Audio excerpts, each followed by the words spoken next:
Hi, it's Jennie and Laurie, and we're here now to talk about those of you who were born at the last quarter phase of the moon.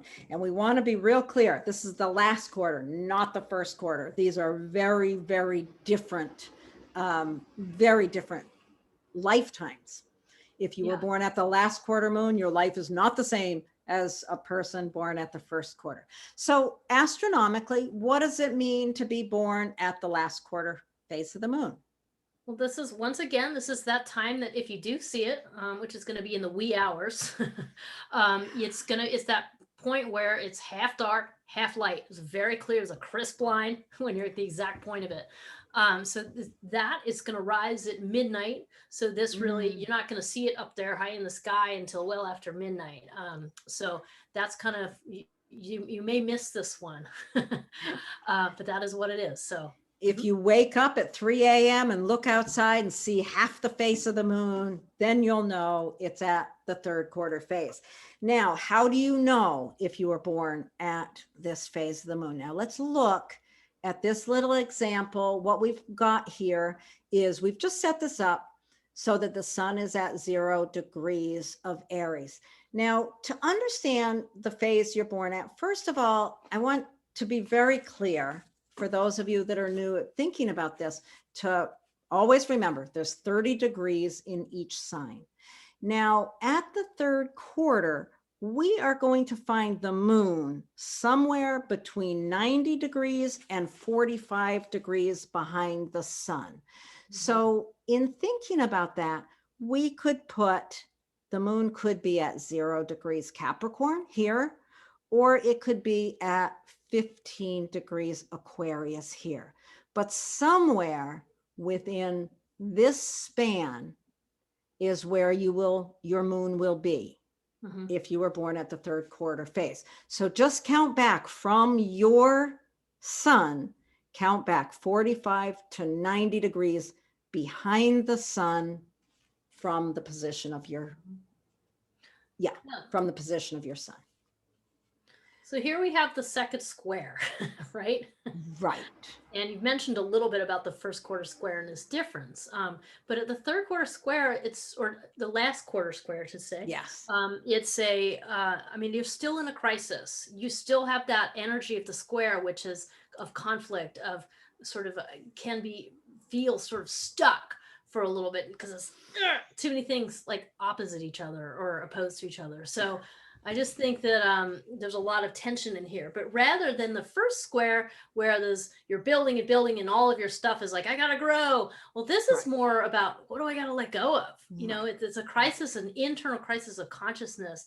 And it can be likened to kind of later on in life, that older age where you're starting to see the things fade around you, you know, like your career is starting to go away, like you see changes in friends and family and that kind of thing. So it has that energy of having to let pieces go, and it's pretty darn uncomfortable, right? I mean, it's a difficult phase of life to cope with. I think of people born at this phase, a lot of their job is to let go of what has been built.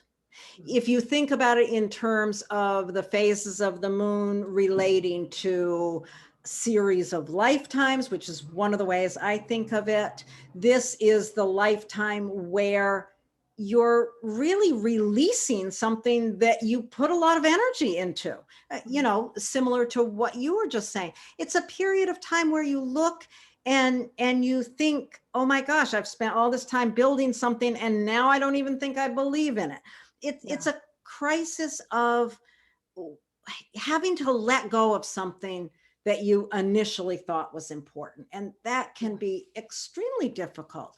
So being at that point, it's not the easiest, but what is there there's also a curiosity of what's on the other side of that.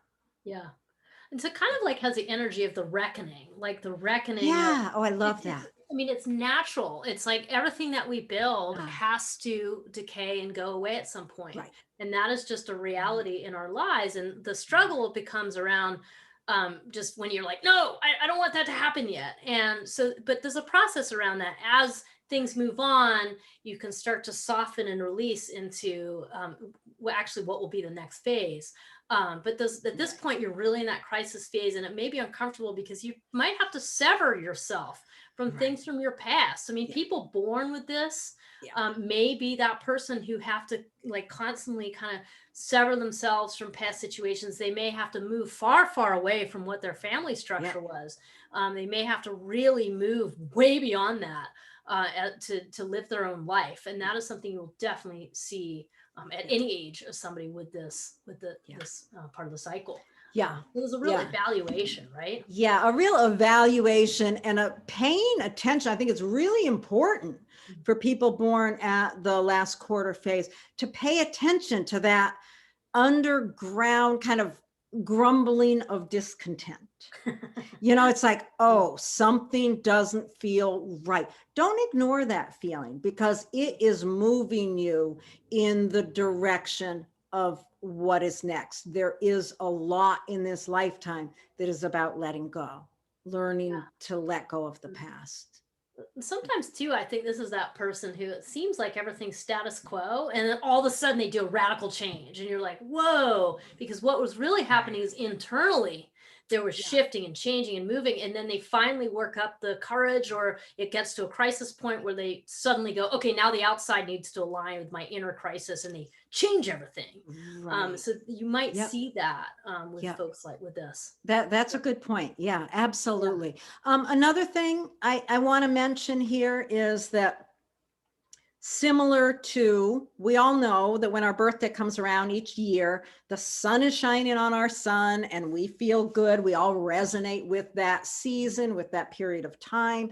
Well, each month we have a period of time where we resonate with the phase. And so you want to think about that and pay attention to it because it feels good, similar to your birthday. A week after the full moon is always the last quarter phase. So a week after the full moon, go out there. You might have to do it in the middle of the night, 3 a.m. If something wakes you up, go outside, step out on your deck, open up the window, look outside, see if you can see that moon, because your spirit, your soul, however you want to think about that, you will resonate with the sense of that relationship between the sun and the moon. Nice. Yeah. And I think the way to think about this in terms of the plant cycle, this is the harvest. This is when, the fruit has grown and it's time to pluck that fruit and eat it, because what is left is going to go into the next cycle. The next part of the cycle. So this is harvest. Think harvest. This is like the fruits come about, and it's that kind of final stage of that final opportunity. And as far as the house analogy, I think this is a little bit like, you've kind of had to fix things up a little bit. Now you're thinking about maybe where's this house going to go? Who you're going to leave it to? Yeah. Or if you also think about that grumblings of discontent, you've created that great house that we've talked about in all these videos. And now all of a sudden you're like, geez, I don't like the countertops in the kitchen. So dated. Or, this wall is in the wrong place. Let's knock it down. It's like something needs to be changed. Yeah. And the key piece here, I think, is you're going to need to let things go. That's what your lifetime may well be marked by, but it doesn't mean throw away everything. Right. There's a kernel of truth, a kernel of something else that's with it too. And you don't want to throw everything away. You've learned, and this is just a natural part of the process. Right. You pay attention to what needs to be changed. You release what needs to be released, but you're not done yet. Yeah.